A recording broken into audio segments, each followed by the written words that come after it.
inyong lahat!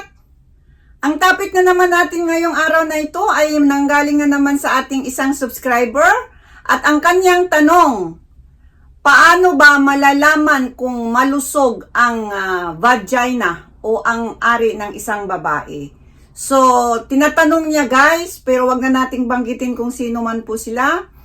Ang mga palatandaan daw ng malusog na vagina o yung ari ng isang babae. So, nagsaliksik po ako. So, narito ang mga pangunahing palatandaan na malusog ang ari ng isang babae.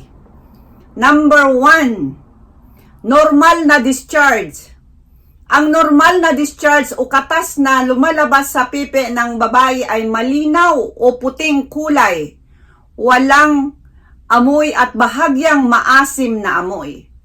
Ang vaginal discharge ay natural na paraan ng katawan upang linisin ang sarili at mapanatili ang pH level ng pepe. So, yan po yung number 1 guys.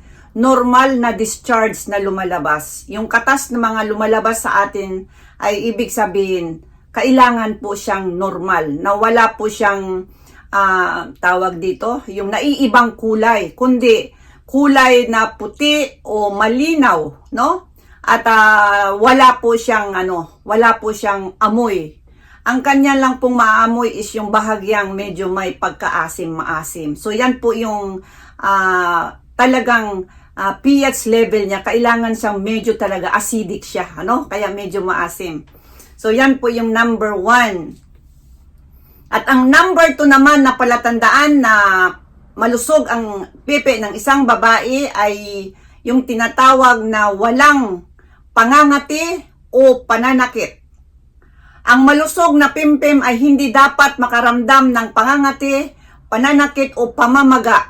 Ang anumang discomfort o sakit ay maaring sinyalis ng problema tulad ng infeksyon.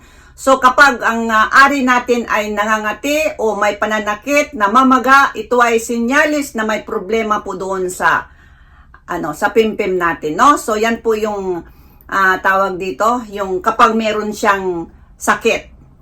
Kaya kailangan kapag malusog ang pimpim ng isang babae ay walang pangangati o pananakit at pamamaga. So yan po yung number 2. At ang number 3 naman, walang malubhang amoy, walang malakas na amoy.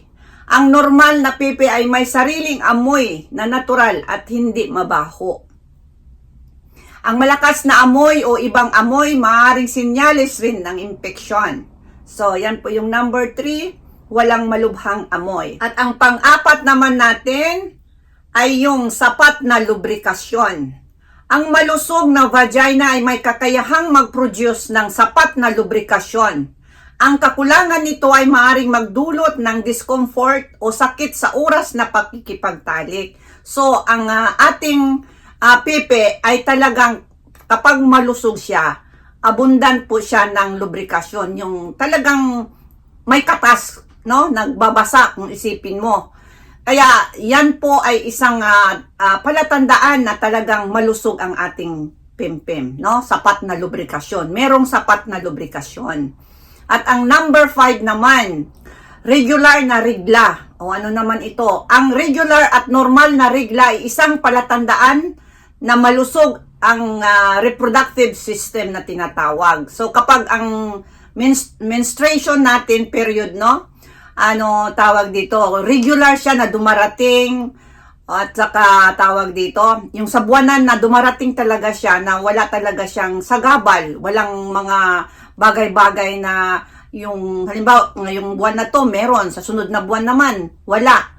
Ay kapag ganun na ang nangyayari na ngayon meron, sa susunod wala, irregular po yun ang tawag doon. So hindi po siya malusog. Ibig sabihin may problema, no? So kailangan ang regla ng isang babae kapag palatandaan na malusog ang tawag dito, reproductive system, ay talagang dumarating po yung regular na regla. So yan po yung isang palatandaan na malusog ang reproductive system ng isang babae. At ang number 6 naman, walang pagbabago sa kulay o texture. Ang balat ng labia at paligid ng ari ay dapat pareho ang kulay at hindi ito namumula o nangingitim.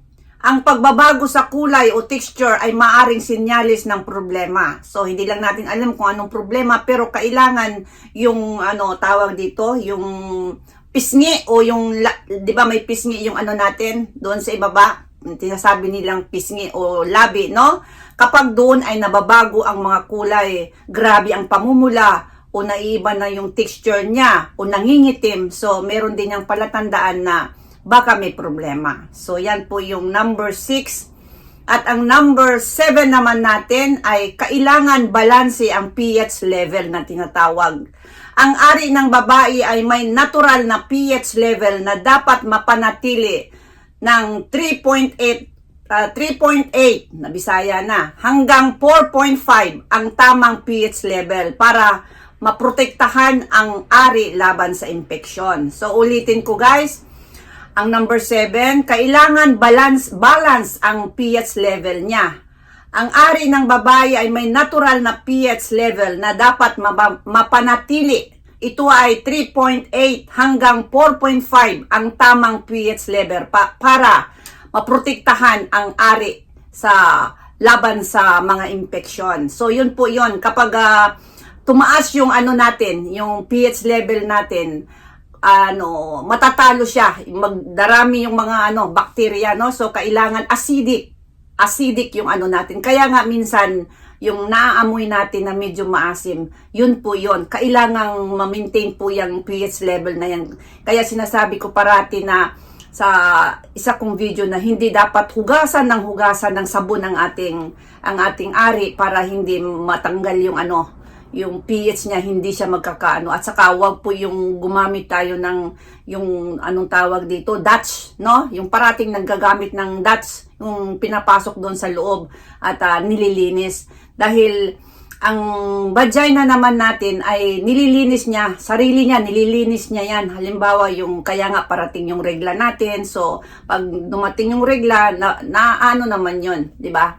Nawawas out yung mga dumi sa natin sa vagina. Kaya wag po natin galawin yung loob para hindi po ma-disturb yung mga doon, yung tawag dito, yung pH level at saka yung mga good bacteria na tinatawag, So, yan po yung number 7. Kailangan balance ang pH level niya. So, ayan po guys, sana nakita mo ang iyong katanungan at ginawan ko na lang ng video para pangkalahatan na rin. Maraming salamat sa iyong tanong. Hanggang sa susunod. Bye-bye!